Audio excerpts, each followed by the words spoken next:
Bom dia.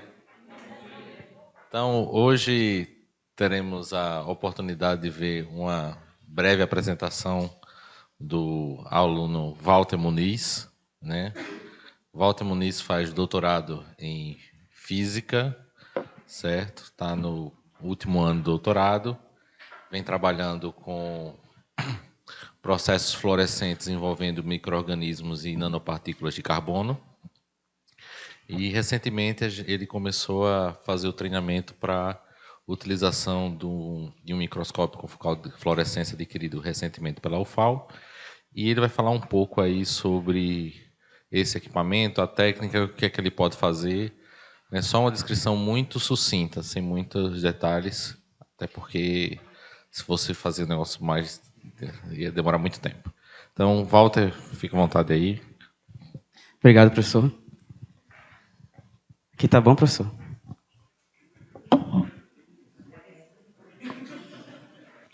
Bom dia. Meu nome é Walter, né? Eu estou vendo que tem uma galera aqui que eu não conheço. Esse seminário, na verdade, é mais uma apresentação do brinquedinho novo, do equipamento novo que a gente tem aqui no Instituto, que é um microscópio com focal LSM. E eu vou fazer essa apresentação geral do que é um microscópio, fazer uma introdução de como funciona o microscópio, das suas principais partes, a apresentação do equipamento, falar sobre as microscopias que ele faz e algumas das funcionalidades que a gente faz com essas microscopias. Então, o microscópio, isso daqui é uma representação geral de um microscópio, com as partes principais para produzir uma imagem. Então, o funcionamento do microscópio começa com o iluminador, pode ser uma fonte de luz branca, uma fonte LED ou laser. Esse iluminador vai incidir a luz em um conjunto de lentes chamada de condensador, que vai focalizar essa luz, ou focalizar mesmo um pontinho de luz, ou fazer um cone de luz passar pela amostra que fica aqui nessa plataforma, que a gente chama de platina. E essa luz, uma vez que interage com a amostra, ela é captada pelas objetivas, que são outro conjunto de lentes que vão projetar essa imagem no plano da imagem. Aqui, o plano da imagem fica dentro do plano desse conjunto de binóculos aqui, que é onde a gente observa a amostra, ou ele pode ser substituído por uma câmera CCD para projetar essa imagem em um computador.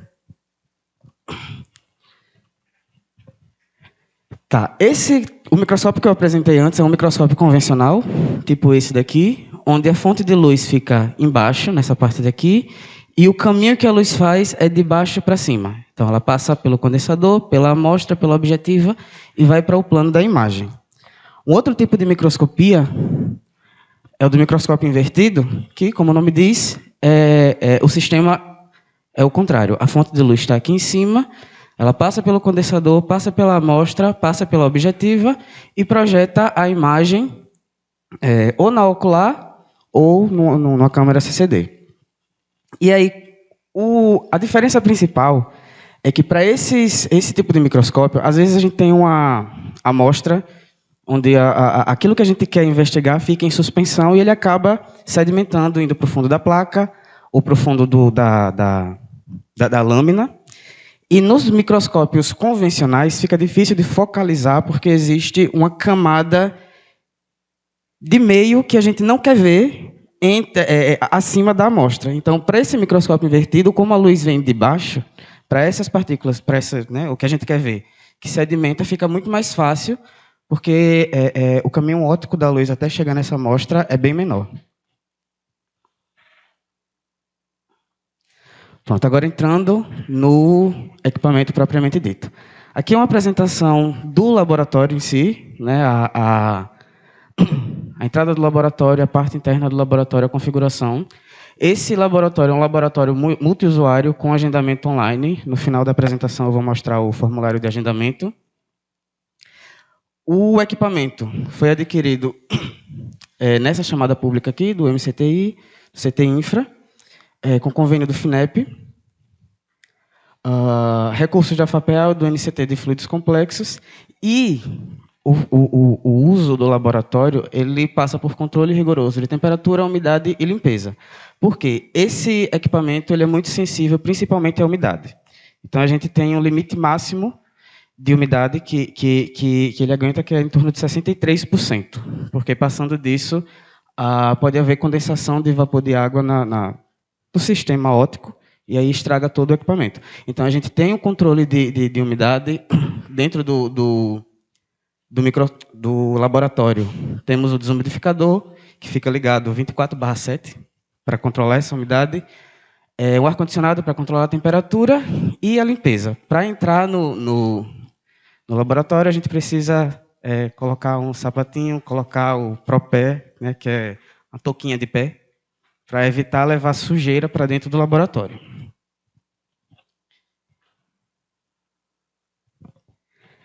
Agora sim, falando do equipamento em si. O microscópio é um Axial Observer 7. Está aparecendo 7 ali? Eu acho que está. Ele é um microscópio completamente automatizado. Então, assim, a gente controla tudo o que ele faz pelo software, que é esse daqui, é o Zen 3.9. Nós também temos a possibilidade de controlar as principais funções, como escolher a objetiva, escolher o caminho que a luz vai fazer, aqui nessa tela que vem acoplada com o próprio microscópio. Só que, obviamente, né, usando o software, a gente tem uma possibilidade muito maior de coisas que dá para fazer.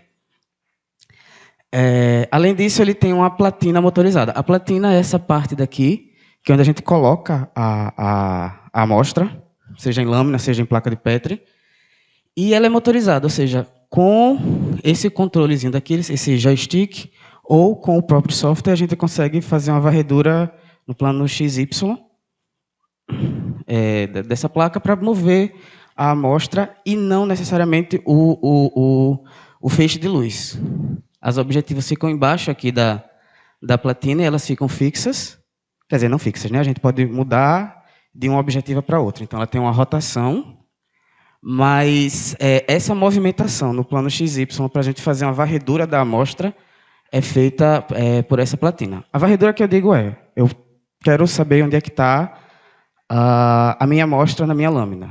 Então, eu consigo mover essa platina com o joystick para até encontrar a tela aparecer na minha tela. E o diferencial desse microscópio é esse módulo acoplado, que é o LSM 9000 com ARISCAN 2, que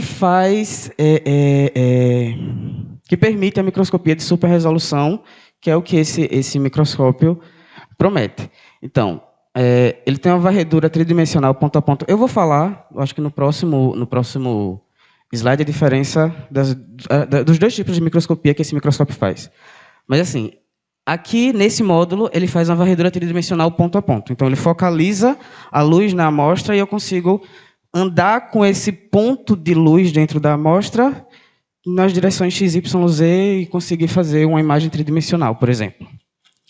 Ele vem equipado com 4 lasers, 405, 488, 561 e 640.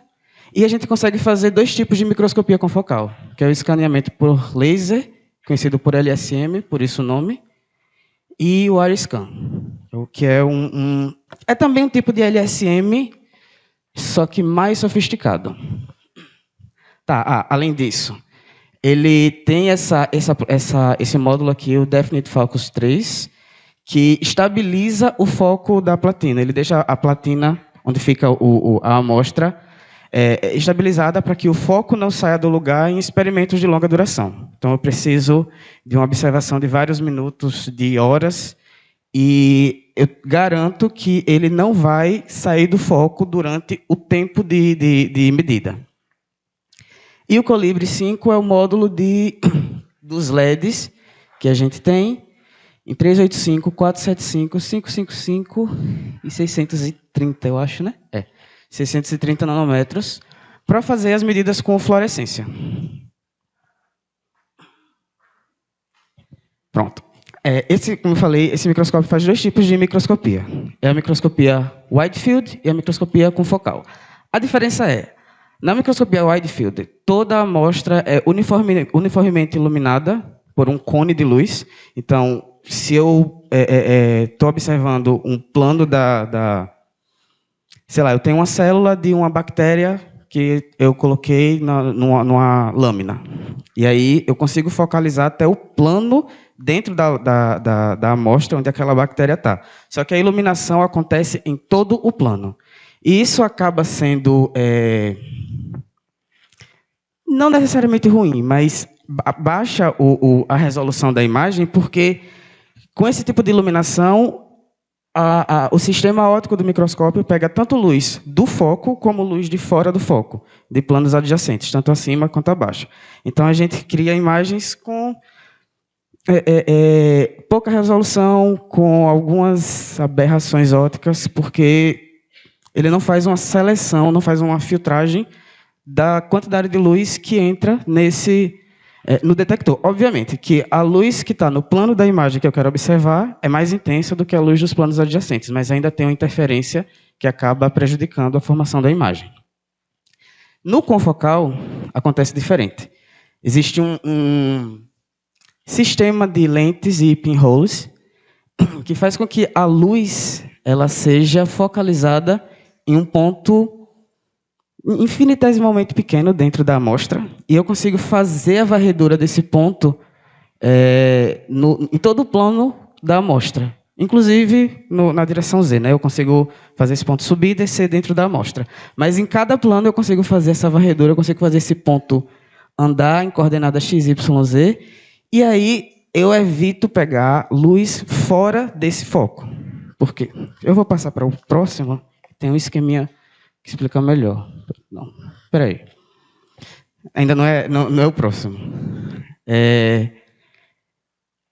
E aí, a diferença principal disso é que eu ganho uma resolução porque eu uso somente a luz do plano focal onde eu quero fazer a observação. Obviamente, isso vem com um déficit que não é um déficit tanto assim, que é como eu não tenho mais essa quantidade de fótons chegando no detector, eu tenho que aumentar a quantidade de fótons para que eu tenha uma imagem boa, para que eu produza uma imagem visível.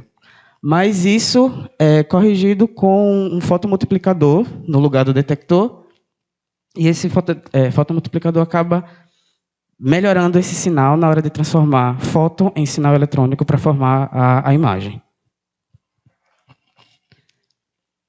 Pronto. Essas aqui são microscopias que a gente já fez aqui no laboratório. Microscopia de campo claro. Essas duas são wide field. Então, aqui eu estou usando um cone de luz para iluminar a minha amostra e produzir essa imagem. Essas duas imagens são lâminas de fígado de rato.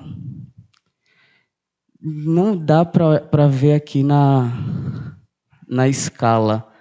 Mas, se eu não me engano, essa daqui, 20 micrômetros de escala, essas outras estão entre 20 e 50 micrômetros também da escala. Né? Então, aqui a gente observa, essas cores são as cores naturais das amostras. Aqui são microscopia de células de Cryptococcus neoformas. Desse lado, essas cores aqui são as cores da fluorescência dos marcadores que a gente usa para ver a imagem. Então, aqui, a formação da imagem acontece através de transmissão e absorção da luz na amostra. Então, a luz atravessa a amostra, uma parte é absorvida, uma parte é transmitida, passa pela objetiva e o detector transforma isso na imagem. Então, o contraste é feito a partir de padrões de transmissão e absorção. Aqui, esse contraste é feito a partir da fluorescência desses marcadores. Então, por exemplo, aqui é a mesma placa de Cryptococcus neoformas que eu usei aqui, só que as células aqui estão marcadas com o corante calcofluor white, que é um corante que se liga à parede celular da levedura e tem essa fluorescência quando a gente excita ali no finalzinho do ultravioleta, começo do visível. Eu acho que essa excitação aqui foi em 375 nanômetros. Então, aqui a gente vê a luz da fluorescência. E aqui a gente vê a luz real da amostra. Essas duas são microscopias wide field. Aqui também é uma microscopia wide field, só que existe um adicional. Eu tenho os elementos clássicos de microscópio, né? A fonte de luz, o condensador, a platina, a objetiva, e lá em cima, não está na ilustração, mas a detecção no plano da imagem. Só que para formar esse tipo de microscopia, de contraste interferodiferencial, eu preciso utilizar um polarizador, que vai polarizar a luz a 45 graus, a luz que sai da fonte, né? Aqui a gente está falando de uma fonte de luz branca, para fazer esse tipo de microscopia. Então, é uma luz que não tem uma polarização definida. A gente passa por um polarizador. Depois desse polarizador, esse feixe passa por um prisma onde ele é separado em dois feixes. Esses dois feixes têm uma diferença de fase de 90 graus entre eles. Só que essa separação é muito pequena. Os feixes eles viajam aqui muito próximos um do outro, mas ainda tem uma diferençazinha que está dentro da própria resolução de detecção do microscópio. E aí o que é que acontece?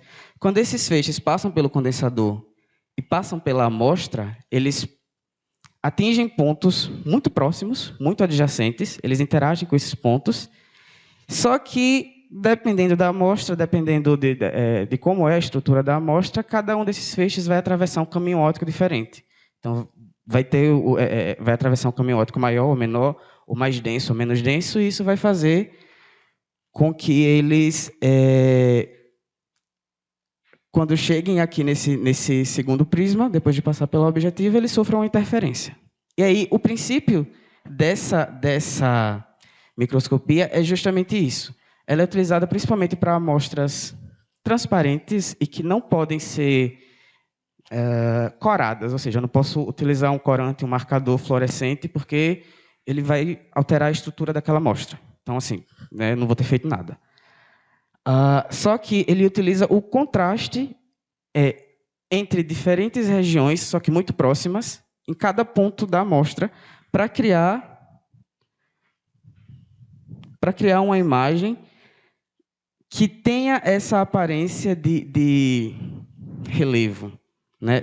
Para esse caso daqui, que também é uma placa, uma amostra de Cryptococcus neoformas, ou para esse caso daqui, que é uma amostra de um pedacinho de flow. E aí ele cria esses padrões mais escuros na região, que vem justamente desse contraste entre cada par de pontos adjacentes na amostra.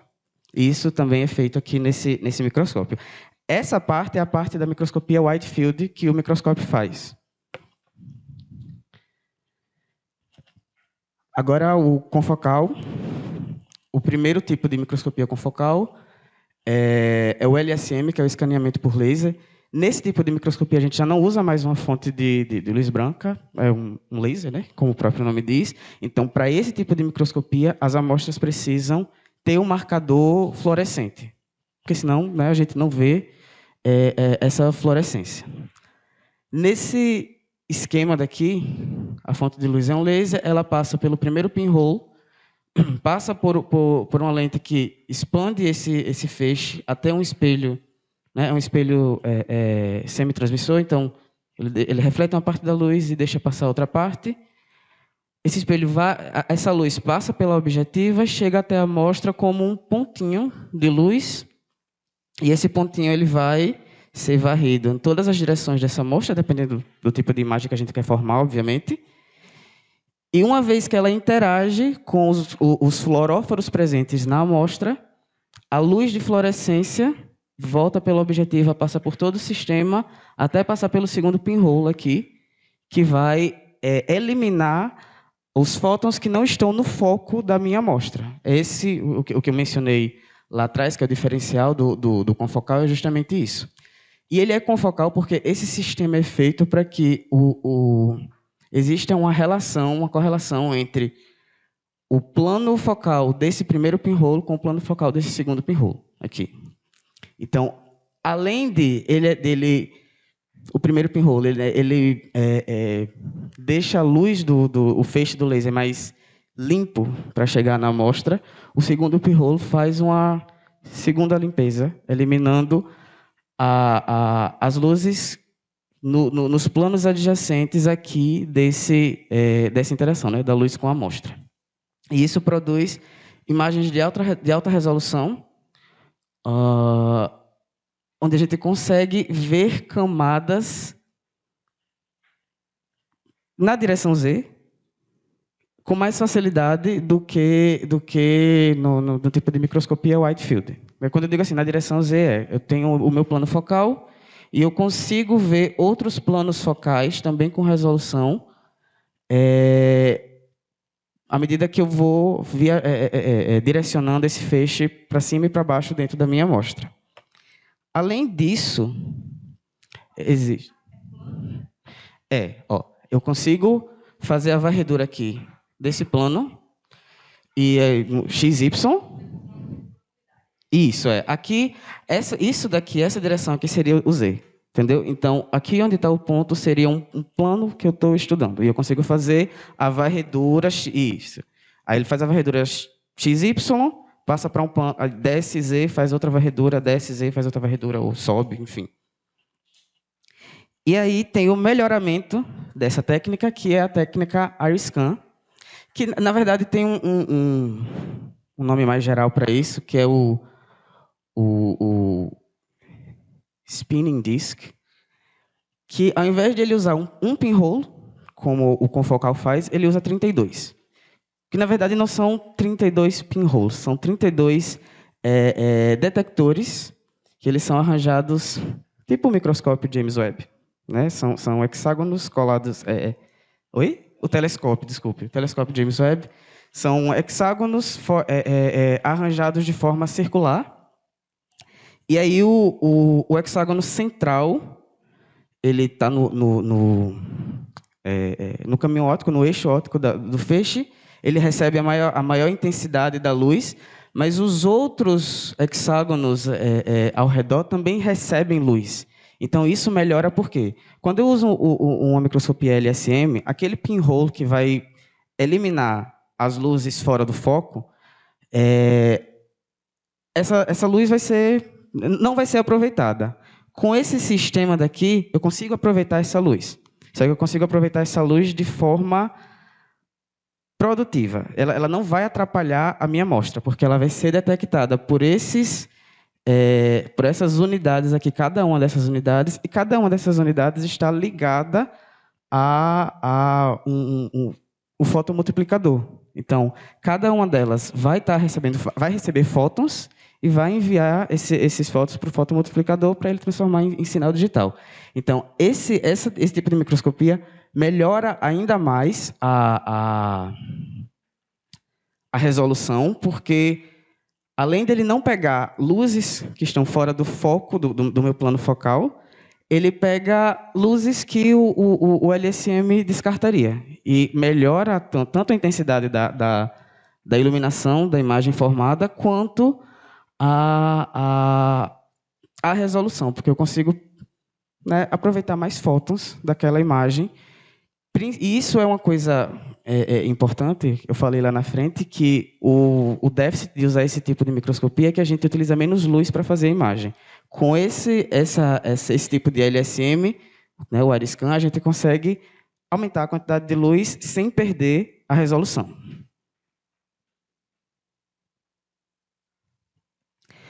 Além disso, esse microscópio ele também tem a opção de fazer imagens 3D, que é a questão de eu me movimentar no eixo Z. Então, eu tenho as varreduras em cada um dos planos e eu posso fazer as varreduras em planos acima e abaixo. Né? Eu ajusto o foco da minha medida. Na verdade, não sou eu que faço isso. O software faz isso automaticamente. Eu só digo para ele quantas camadas eu quero que ele faça de varredura.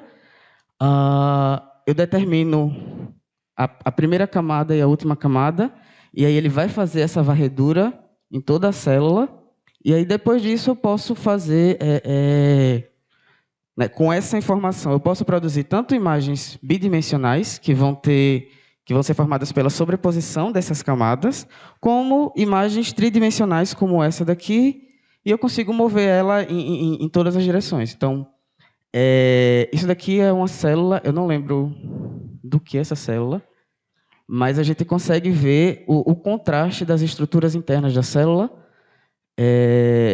com essa varredura daqui. E eu consigo fazer isso com os 5 tipos de microscopia que eu apresentei aqui. Outra opção é fazer uma time-lapse. Eu consigo ver o avanço celular de amostras que têm uma utilidade lá dentro da lâmina ou da placa, por exemplo. No tempo. Isso daqui... não, isso daqui, essas imagens eu fiz ontem, isso daqui são plantinhas aqui do jardim, que eu peguei e misturei na água, botei na placa de Petri e tentei fazer essas medidas. Então, isso daqui é o movimento delas, seguindo o movimento browniano mesmo do líquido lá dentro. Então, aqui eu consigo... Tá curtinho porque eu fiz só para mostrar aqui, porque à medida que a gente aumenta o tempo, vai aumentar a memória que ele vai usar, né? Então, por exemplo, essa imagem daqui, eu tive que converter para GIF para botar na apresentação, porque ela, eu acho que tinha 4 gigas. Então, tem isso. Ele faz muita coisa boa, mas ele consome memória, né? Obviamente.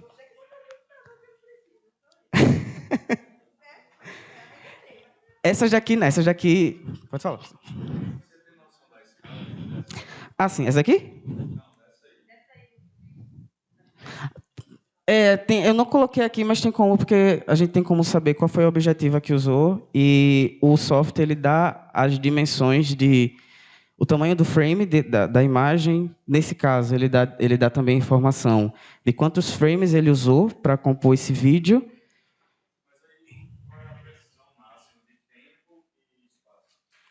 Então, o espaço a gente controla melhor. A gente tem uma outra opção, que é a opção Tiles. Você quer falar?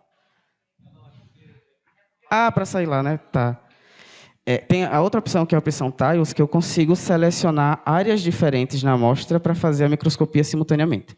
Então, por exemplo, eu não fiz isso nessa imagem, mas se eu quisesse selecionar aqui um quadrado aqui embaixo, outro quadrado aqui, quando eu desse o Start, o microscópio faria a microscopia simultaneamente nessas regiões. Então, se eu tenho uma amostra lá que tem um tamanho X, sei lá, uma lâmina de 5 centímetros por 2. E aí a minha amostra está no centro da lâmina. O spot do laser, né, a focalização do laser, vai varrer uma área que eu quiser que ela varra, obviamente dentro do limite que a platina consegue andar. Então, eu consigo fazer esse controle do espaço. Eu consigo selecionar áreas maiores do que ele normalmente faria, mas o controle do tempo é um pouco mais limitado. Eu consigo determinar a duração do vídeo. Eu ainda não consigo determinar, talvez tenha essa opção, mas eu ainda não descobri, de quantos frames eu vou utilizar para compor esse vídeo, né? Até então, ele faz isso automaticamente, ele escolhe a quantidade de frames melhor para compor o vídeo. Mas, sim, tem um certo controle. E eu acho que tem outras partes mais burocráticas que eu deixei para o final. Aquela página das artes abertas? Tá aqui. Tá, dá um play aí, que aí eu falo um pouquinho. Dá um pause aí. Só para informar também, que ele não colocou isso na apresentação, juntamente com essa parte de vídeo, o equipamento foi comprado com um utilitário que ele foi desenvolvido no meados do ano passado pela ZAIS, em colaboração com a Universidade de Parma. Então, esse módulo foi o primeiro comprado no Brasil, acho que o segundo do mundo, Então, e aí o que acontece? O técnico das AIS não fez o treinamento para poder explicar para a gente como é que usa essa funcionalidade. Mas a funcionalidade é o seguinte, dá o play aí. Você tem esse, nós chamamos de Dynamic Profiler, e ele permite você medir a concentração e a difusão de qualquer material dentro da sua amostra, certo? A partir de medidas de correlação. Então, basicamente, o que ele faz, ele vai pegar a sua imagem, ele vai usar o Wire Scan, você consegue marcar até 8 posições na sua amostra, e ele vai fazer a contagem de fótons de cada um desses pontos no tempo, certo? E aí você pode dizer qual é a direção, quais são as correlações que você quer fazer, se você vai fazer 1 com 2, 2 com 3. Então ele vai fazer a contagem de fótons ao longo do tempo, vai aparecer ali no quadrinho da esquerda, ó, a contagem, então a flutuação do número de fótons que chega na câmera, e aí você consegue fazer uma correlação em tempo real, ou seja, ele vai pegar a intensidade no tempo t com a intensidade no tempo t mais tal. Isso permite que você estude, por exemplo, difusão dentro da sua amostra. Você pode fazer, ele vai mostrar aí, por exemplo, você pode, por exemplo, se a sua amostra for anisotrópica, você pode dizer se a difusão acontece de cima para baixo, da esquerda para a direita, na diagonal, em qualquer direção que você queira.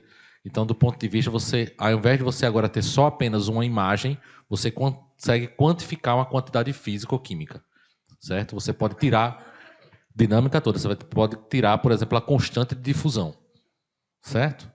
Então, por exemplo, você pode fazer até 12. Esses dados você pode exportar, você não precisa utilizar o software do equipamento para fazer a análise dele. Então, você pode exportar.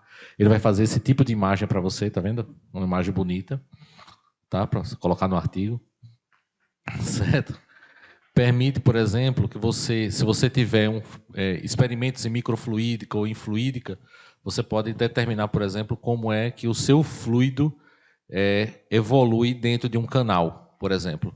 Ou você pode ver, por exemplo, tem uma das imagens que não está aí, essa imagem é de um artigo que saiu na Nature, mas você consegue ver, por exemplo, o fluxo de sanguíneo numa veia subcutânea de um rato, certo? Então, por exemplo, se você quem quer estudar arteriosclerose, você consegue fazer isso também, certo? Em vivo, certo? Então, esse é o tipo de análise que você pode fazer com esse equipamento. O técnico está fazendo o treinamento agora em setembro, e a gente espera recebê-lo entre outubro e novembro, e aí, ou seja, em dezembro, esse outro módulo entra em funcionamento dentro do laboratório. Certo?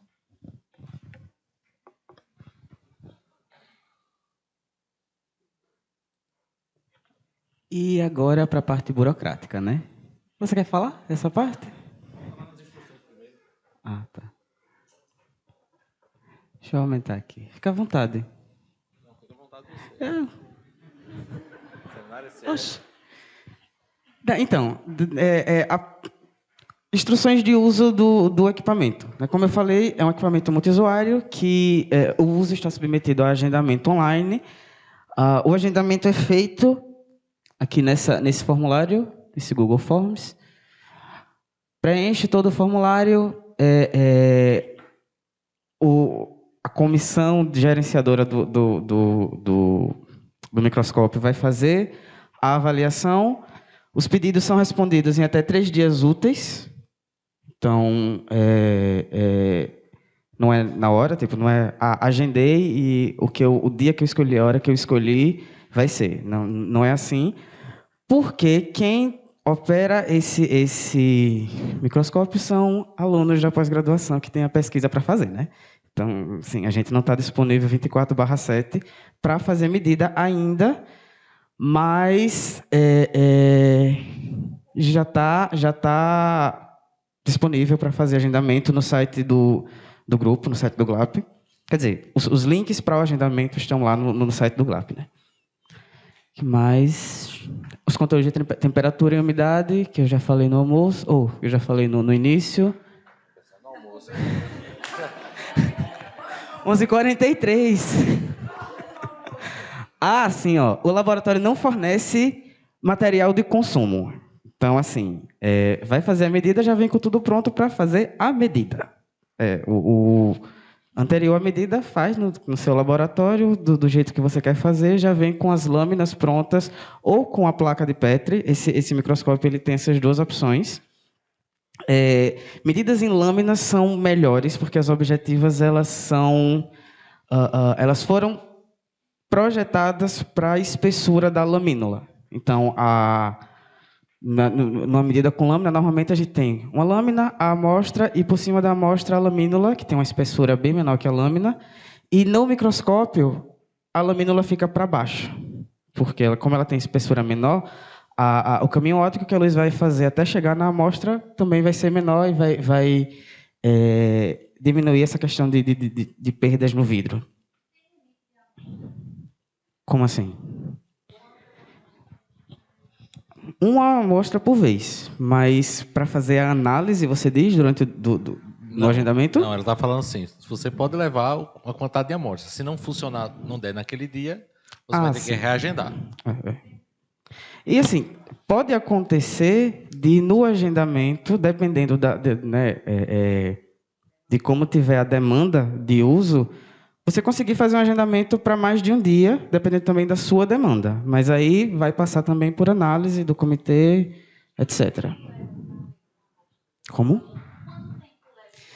Vai depender da lâmina. Tem lâmina que é mais fácil da gente achar o que a gente quer ver. Tem lâmina que é mais difícil e depende também da microscopia que você quer fazer. Porque, por exemplo, uma microscopia confocal, ela demora mais para ser processada do que um wide field. Então, se você quiser um campo claro, eu vou achar o foco da sua amostra, eu vou achar o que você quer ver, sei lá, uma célula, vou fazer a medida lá e em um segundo, sei lá, ele vai processar a imagem.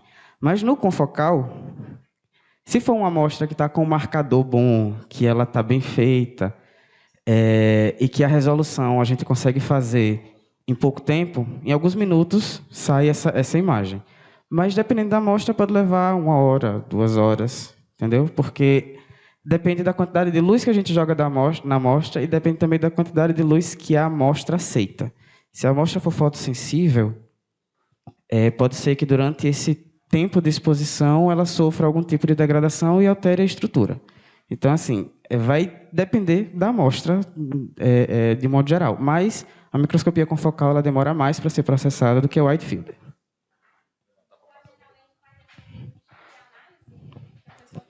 Não, na verdade... O tempo do agendamento por pessoa. Entendeu? Por exemplo, quero usar. Aí eu vou fazer uma análise, eu sei que vai durar o dia todo. Eu posso marcar o dia todo para fazer a análise? Pode.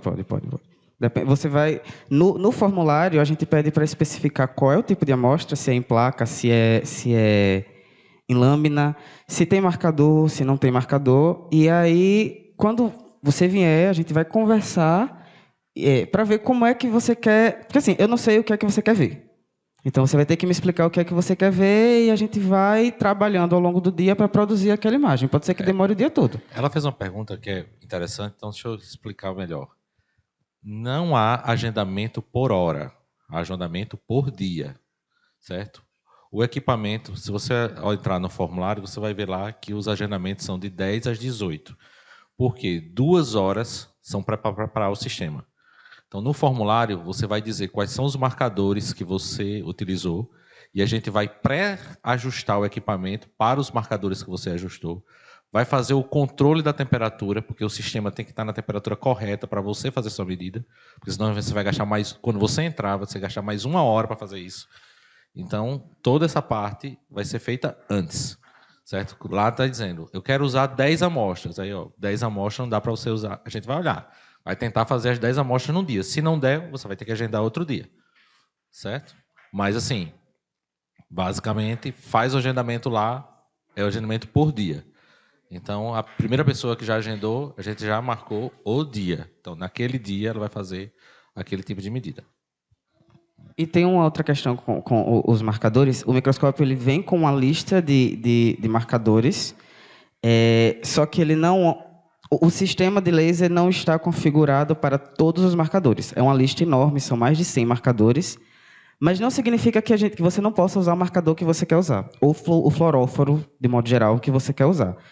A gente tem as 4 excitações em LED e laser, então, se você chegar com fluoróforo que é excitado, sei lá, no azul, a gente tem um laser e um LED no azul. Pode ser que não seja exatamente no pico de absorção, mas se estiver dentro da região de absorção, vai absorver e vai fluorescer. Se o marcador já estiver listado lá e ele estiver configurado, é melhor. Ou seja, significa que o sistema tem um banco de dados que vai converter as cores da fluorescência para informação digital, né, para imagem digital, muito parecido com aquilo que a gente vê no olho. Se não tiver esse marcador listado, a gente vai ver a fluorescência e vai ser aquilo dali. O software ele não vai ajustar para que a fluorescência seja o mais fidedigna possível, mas a gente vai ver fluorescência. Deixa eu esclarecer isso também. O comitê, o que é que o comitê faz? Certo? Quando você submete a sua amostra e diz para você quais são os marcadores que você quer usar, por exemplo, é muito comum vocês, usuários, usar marcadores comerciais que têm um nome comercial e que, na verdade, não tem nada a ver com aquilo que você quer fazer. Ele tem um nome químico lá. E dentro do microscópio vai estar o nome químico dele. Então, o que é que o comitê vai fazer? Ele vai gastar. Por isso que eu peço 3 dias, a gente tem pedido 3 dias úteis. A gente vai pegar o marcador, vai se debruçar sobre o marcador, dizer quais são os fluoróforos que estão lá dentro para o operador, e o operador vai ajustar o sistema. Certo? Né? Então, assim, por exemplo, quando é fácil, assim, DAP, faloidina, aí é beleza, tranquilo. Mas, por exemplo, tricrômio de Gomori, isso é um marcador comercial que é utilizado, mas, na verdade, são 2 fluoróforos diferentes, que é o Chromotop 2R e o vermelho rápido, que chama de Fast Green FCF. Então, assim, a gente tem que pegar essa informação que vocês colocam lá, traduzir para o operador, na verdade, traduzir para o equipamento para poder fazer a medida da melhor forma possível. E sobre a utilização, eu vi aqui agora, só um pesquisador pode entrar junto com o operador na sala. Então, assim, não adianta vir uma comitiva de 5 pessoas, 4 vão ficar do lado de fora. Porque o espaço é pequeno e a gente precisa manter, como eu falei, as questões de umidade, temperatura e limpeza do laboratório para evitar danificar o equipamento. Então, assim, a gente já coloca isso no formulário porque pode chegar, sei lá, o professor com o estudante e os 2 querem entrar. Vai entrar só um, tá? Outra coisa também é venham com meia, tá? Porque você vai tirar o seu sapato e você só vai entrar com o calçado permitido pelo laboratório. Certo? O calçado e o propé são fornecidos pelo laboratório. Certo? Então, assim, e traga casaco também, porque a temperatura é 22 graus lá dentro. Tá? E as imagens produzidas vão ser compartilhadas via link do Google Drive. A gente não aceita pendrive, né, para evitar o óbvio.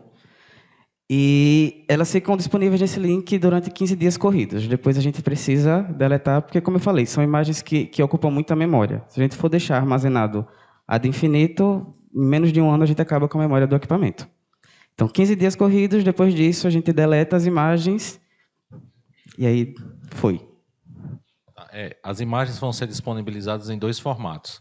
Formato TIFF, para quem quiser, certo? Fazer a manipulação, e num formato chamado CZI, que pode ser manipulado usando um software disponível do portal das AIS. O software que a gente usa no equipamento. O formato dele é esse CZI, só que você pode baixar no seu computador. Obviamente, você vai ter acesso só à parte de processamento da imagem. Mas é chatinho de fazer isso, mas é possível. De baixar, de instalar, etc. Certo. Sim, aí por que isso é importante dizer? Porque a gente não faz o processamento da imagem. A gente vai fazer a imagem, vai mandar para você e você vai processar a imagem do jeito que você quer fazer. Alterar cor, alterar contraste, fazer as adições que você quiser fazer. Então, se você tiver já esse software, fica mais fácil de fazer essas manipulações no software nativo onde aquela imagem foi produzida. Mas nada impede de levar para um outro software de manipulação de imagem, um Illustrator da vida, para fazer esse refinamento, né? Bom, perguntas?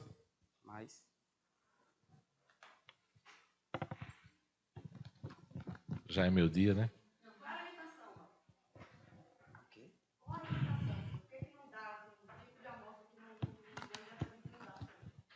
Então, o professor Pedro, no começo, levantou uma questão que é cubeta. Cubeta tem uma altura que não cabe no espaço do equipamento. E cubeta tem dependendo da cubeta, o fundo pode ser um pouco mais grosso, até mesmo que o fundo de uma placa de Petri. Então, tem que levar em consideração que o caminho óptico vai ter que passar por uma camada de vidro até chegar à amostra. Então, cubeta é uma limitação, a gente não faz medida. Ele na verdade, não tem nem porta-amostra para fazer medida em cubeta. Então, lâmina e placa de Petri são os tipos Prof, o porta-amostra tem um espaço regulável para colocar lâminas maiores ou menores, mas assim, não, coisa sei lá, uma lâmina de 5 centímetros por 2, isso. Placa de cultura de até 6 centímetros de diâmetro. Placa de Petri, de até 6 centímetros de diâmetro. Tem aquelas de 9, só que são muito grandes para o porta-amostra. Placa de poços também. Isso.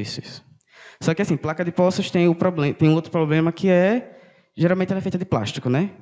Então, tem essa limitação. Como eu falei, o mais ideal seria lâmina, por causa da lamínula, mas é possível, sim, fazer a microscopia em placa de poços, só que tem que vir com isso em mente. A placa de poços é de plástico, o plástico tem um índice de refração diferente, que pode influenciar nessa microscopia, diminuindo um pouco a qualidade. Mas o microscópio vem equipado para receber placa de poços também. A amostra ela precisa ter uma fixação específica ou PFA, glutarodeído pode ser utilizado? Eu acho que a limitação é assim, se você vai usar um tipo de fixador que tenha fluorescência, ou que vai influenciar na fluorescência da sua amostra. Mas não tem restrição. Não. Mais alguém? Ah, sim. E se for lamínula, lâmina e lamínula, é importante que esteja selada para evitar que a amostra vaze no equipamento. Porque como é um microscópio invertido, a objetiva fica embaixo. Se a lâmina não vier selada, pode ser que a lamínula caia em cima da objetiva, pode ser que vaze líquido e aí acaba danificando. Então, tem sempre que vir selada. Tá? O microscópio tem proteção contra esse vazamento de líquido, mas ninguém está a fim de testar isso. Certo? Walter, é sobre o tamanho mínimo que eu consigo ver. Tem algum tamanho assim mínimo? Por exemplo, eu consigo ver nanopartículas ou micropartículas? Não, nanopartículas não dá para ver, não. Eu acho que tem um número aqui. Eu não sei direito números, Lucas, para você. O software, o sistema promete 120 micrômetros de resolução. Mas, assim, é para você dizer assim, tem alguma coisa aqui e não tem alguma coisa aqui. Certo? Isso é o que eles chamam de 20 micrômetros. Mas, assim, eu acho que 1 micrômetro seria o limite dele. Se o Walter mostrar lá um pouquinho... Onde? Lá na tua apresentação. Ah. Ele fez uma imagem anterior. Aí. Não, isso aí. Essa aí, do escaneamento laser. Certo? Se você olhar aqui, a barra lá é 20 micrômetros. E aquele pólen lá, ele tem mais ou menos 20, ele é maior do que 20 micrômetros.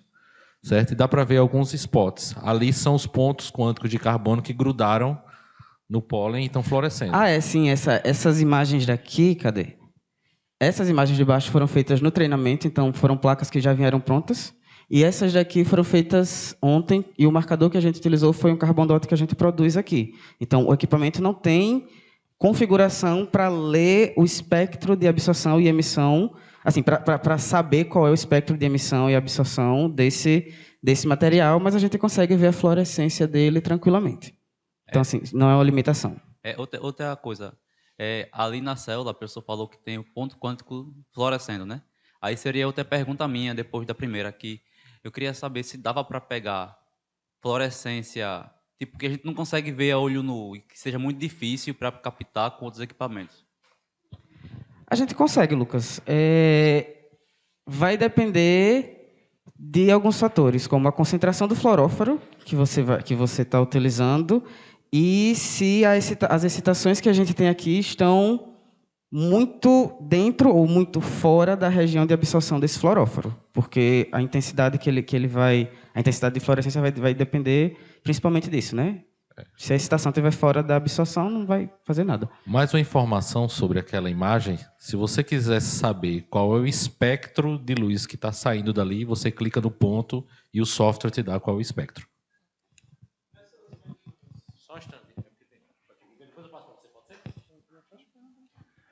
A gente estava conversando aqui dentro, relacionado à pergunta do Lucas. O Instituto de Física ele tem muita pesquisa na escala nano, e em fluido, em nanocristais e em vidros também. O vidro pode ser pulverizado e dá para usar ali como pó.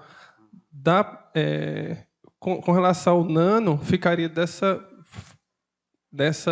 forma, mas dá para alguma maneira de colocar o pó para... Então, a gente fez teste com polímero feito com Carbon Dot. A Lavínia fez o polímero e a gente não consegue ver a estrutura. É uma estrutura tão pequena, mas a gente consegue, por exemplo, ver o perfil de fluorescência.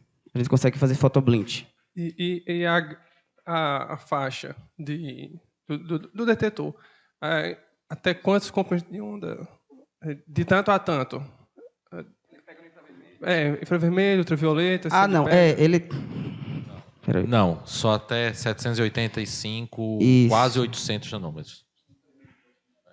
Só é o visível, o início do infravermelho. Ele tem esses 4 LEDs, esses comprimentos de onda aqui, de excitação, e os lasers são esses comprimentos de onda. Então, assim, a gente está dentro do regime visível, UV próximo e R próximo. Assim, próximo, bem próximo. Não vai muito para dentro do infravermelho, não, tá? Ótima apresentação. Obrigado. Bom dia. A temperatura da amostra, ela tem, se você tentar fazer medições em área menor, né? A temperatura da amostra vai aumentar muito ou isso depende só da concentração mesmo do fluoróforo? Vai depender mais da concentração do fluoróforo, porque a intensidade, os lasers são de baixa intensidade justamente por conta do próprio sistema do confocal, que é de usar, não só do confocal, mas especificamente das AIS, que é o de otimizar o sistema de aquisição de imagens. Então, utilizar uma quantidade menor de componentes no microscópio e lasers de baixa potência para não danificar a amostra. Obviamente, a gente consegue aumentar essa potência, mas em baixa potência a gente já consegue produzir imagens. Essa pergunta é importante e interessante do ponto de vista seguinte, aí é para as pessoas que vão preparar as amostras. Se você escolhe um fluoróforo que ele tem uma baixa eficiência quântica de emissão, significa que quanto mais fótons de laser você jogar, ele vai absorver e a maior parte dele vai decair pelo que a gente chama de processo não radiativo. Então, ou seja, ele vai para o estado excitado e vai decair para o estado fundamental, transmitindo essa energia, não através de fóton, mas convertendo essa energia para o ambiente. Então, isso significa que você vai gerar calor, certo? Então, esse é um problema. Então, na escolha do usuário, da escolha do fluoróforo, se você consegue um fluoróforo com maior eficiência quântica de emissão, esses efeitos térmicos vão ser cada vez menores.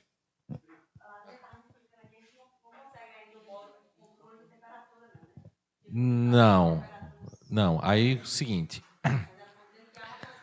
Há uma possibilidade, estou trabalhando para isso, nós temos até no máximo 1 ano tentar conseguir, se o euro e o dólar permitirem, a gente conseguir um sistema de incubação com controle de temperatura. Então, ele vai variar a temperatura entre mais ou menos ambiente, 22 graus, até mais ou menos 70, 80 graus, certo? E aí esse sistema, obviamente, vai vir pronto para diferentes tipos de amostra. Lâmina, placa de Petri, placa de poço, certo? O problema é conseguir que o MCTI permita que eu gaste o dinheiro, certo? É a permissão, que é a mais difícil. Por incrível que pareça, a permissão é mais difícil. R$120 mil.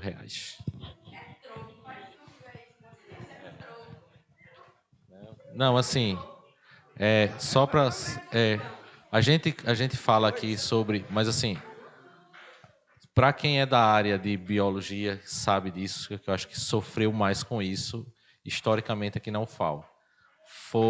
A UFAL tem 40... Quantos anos a UFAL tem? 60... 50. Então, mais de 50 anos, a UFAL só agora conseguiu comprar um microscópio com focal de fluorescência. É caro e a minha experiência diz que a UFAL nunca mais vai conseguir comprar um equipamento desse se ela não cuidar bem. Porque a gente tem um país que tem recursos limitados para tudo, não é só para a ciência, é para tudo. Então, assim, se a gente não cuidar, não fizer o controle, a gente perde, certo? Ok? Mais alguma pergunta? Samuel?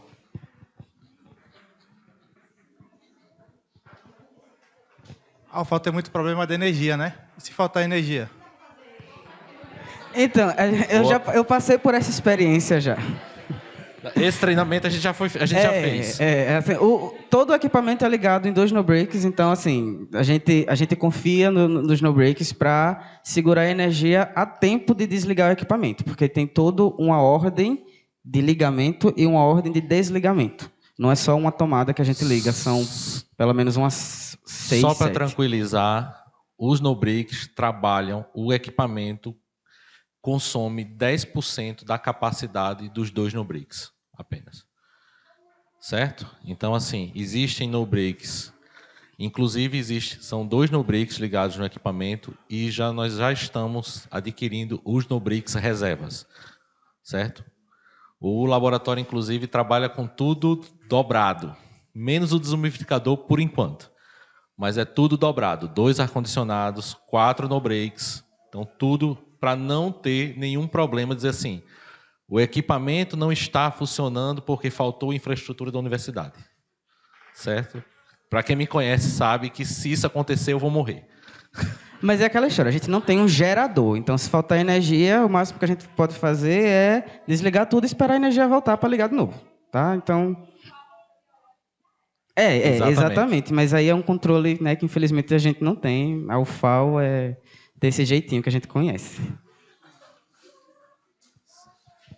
Mais alguma pergunta? Se não, gente, vamos agradecer ao Walter. Vamos almoçar. Bom, agradecer mais uma vez a presença de todos os discentes e docentes que vieram aqui prestigiar o seminário da pós-graduação. Nós voltamos daqui a 15 dias com o professor